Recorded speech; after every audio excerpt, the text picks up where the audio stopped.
দুটি পায়ে আপনি এগিয়ে যাচ্ছেন সামনের দিকে। হয়তো এই একতা ফাউন্ডেশন একদিন অনেক বড় জায়গায় গিয়ে দাঁড়া হবে, যেখানে ফাউন্ডেশনের একটি মিটিং হলে চতুর্দিক থেকে লোকজন চলে আসবে ছবি তোলার জন্য। আমরা আশা করব বা দেখতে চাই আজকের এই ফাউন্ডেশনটি সেই জায়গায় গিয়ে দাঁড়াক। এই রমজান মাসে আপনার দূর দূরান্ত থেকে মানুষের কাছ থেকে সহায়তা এনে আপনার নিজ পরিবারের সহ আত্মীয় স্বজন বা এলাকার গণ্যমান্য এলাকার ব্যক্তিবর্গকে আপনি দিয়েছেন, এটা আমাদের জন্য অনেক সাফল্য। একতা ফাউন্ডেশন কর্তৃক আয়োজিত আজকের এই আলোচনা সভার সম্মানিত সভাপতি ভাইয়ের আমার,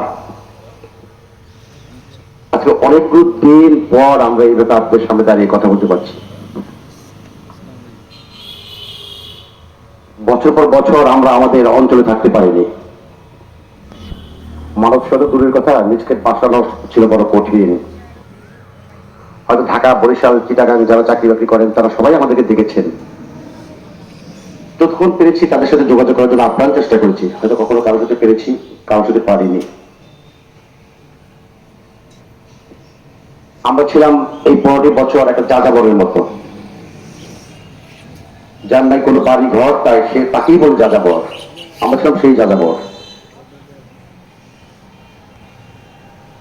অত্যাচারটা কত প্রকট ছিল আমাদের উপর, কত ভয়ঙ্কর অত্যাচার, আর বর্ণনা করতে গেলে আসলে শির ওঠে আমাদের শরীরটা।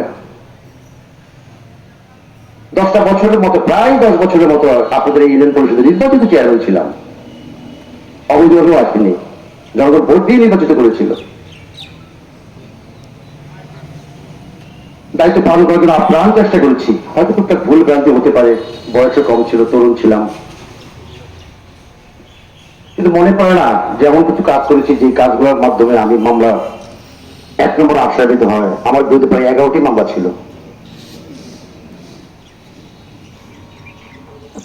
প্রত্যেকটি মামলায় এক একবার করে আমাকে লালমোহন থানায় রিমান্ডে নিয়ে আসতেন জিজ্ঞাসাবাদ করার জন্য।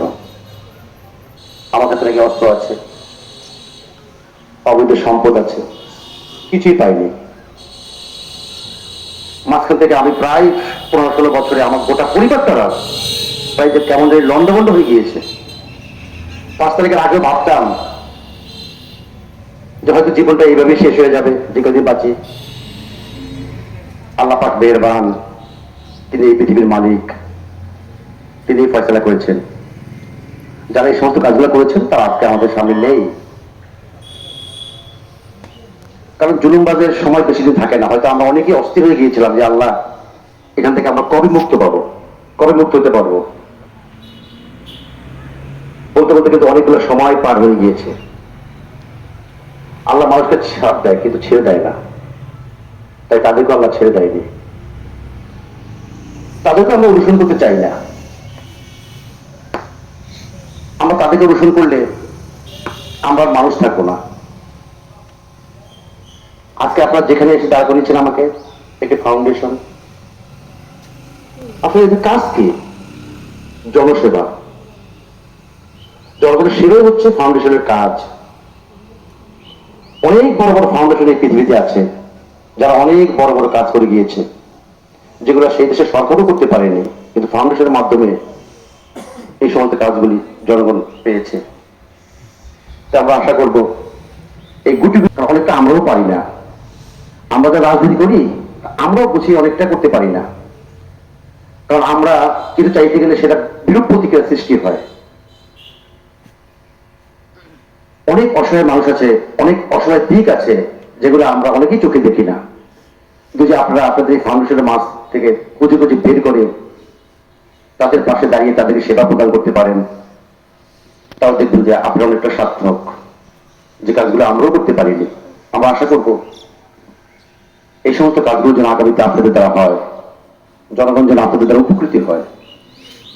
অনেকে বক্তব্য বলেছেন যে নিন্দুক, হ্যাঁ থাকবে, প্রতিপক্ষ থাকবে।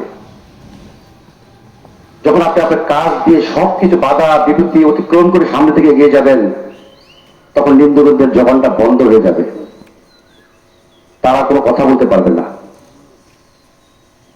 আমি আশা করব যারা আজকে নিন্দুক তাদের মুখে যেন কুলুপ কেটে যায় আপনাদের কর্মকাণ্ড দেখে।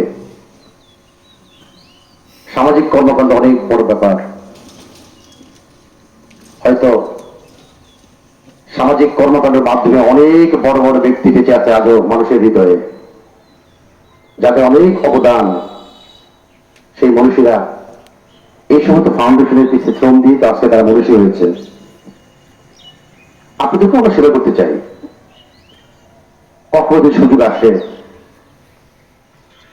সেটা আপনারা এই ফাউন্ডেশনের ছায়াতলে আমাদেরকে একটু আশ্রয় দিবেন। আমরা দুস্থ মানুষের কল্যাণে এগিয়ে আসবো আমাদের সবকিছু নিয়ে। আপনার কষ্ট উঠেছেন,